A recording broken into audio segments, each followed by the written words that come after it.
নমস্কার বন্ধুরা, আমার কুকিং টাইম চ্যানেলে স্বাগত। আজকে দেখো আমি কি বানাবো। আজকে আমি ফুচকা বানাবো। দোকান থেকে তো অনেকে কিনে খায়, আজকে বাড়ি বানিয়ে দেখবো কেমন হয়। তো এখানে আমি 4টে আলু নিয়েছি, কেটে কেটে নিয়েছি। তা সিদ্ধ বসিয়ে দেবো আলুগুলো। জল দিয়ে দিয়েছি, আলুগুলো দিয়ে দেবো জলের ভেতর সিদ্ধর জন্য। এই যে বন্ধুরা, আমি ফুচকা বানানোর জন্য এখানে আটা নিয়েছি। এখানে আমি সুজি ব্যবহার করবো না, এখানে আমি আটা ব্যবহার করবো। আপনারা চাইলে সুজি ব্যবহার করতে পারেন। এখানে আমি লবণ দিয়ে দেবো স্বাদ মতন। যেভাবে রুটি করে সেইভাবে আটাটা মাখতে হবে। এই যে বন্ধুরা, আমার ফুচকার জন্য আটাটা মাখানো হয়ে গেছে। এবার আমি গুটি কেটে নেবো রুটির মতন করে।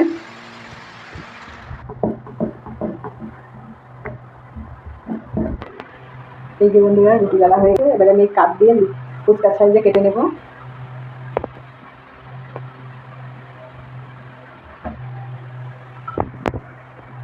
এই যে আমি একটা কেটে নিয়েছি। এই যে বন্ধুরা, আমার সব ফুচকাগুলো বানানো হয়ে গেছে। এবার আমি ভেজে নেব। এখানে আমি সাদা তেল দিয়ে দেবো ভাজার জন্য। এই যে বন্ধুরা, আমার তেলটা গরম হয়ে গেছে। এবার আমি ছেড়ে দেবো ফুচকাগুলো।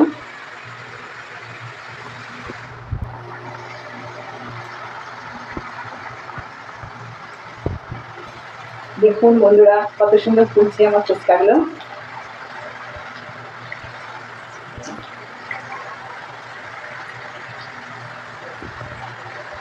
আমার আলুটা সিদ্ধ হয়ে গেছে। এতে আমি ছোলা আর মটর সিদ্ধ দিয়ে দেবো, পেঁয়াজ কুচি দিয়ে দেবো, ধনেপাতা কুচি দিয়ে দেবো, এখানে আমি বিট লবণ দেবো।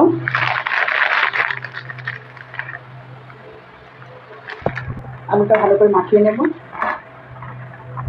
তেঁতুলের জল দেবো, লঙ্কার গুঁড়ো দেবো।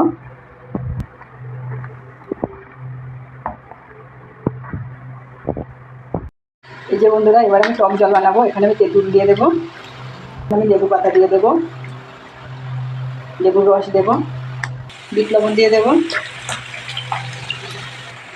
লঙ্কার গুঁড়ো দিয়ে দেবো, একটু ধনে গুঁড়ো দিয়ে দেবো, ধনে পাতা দিয়ে দেবো।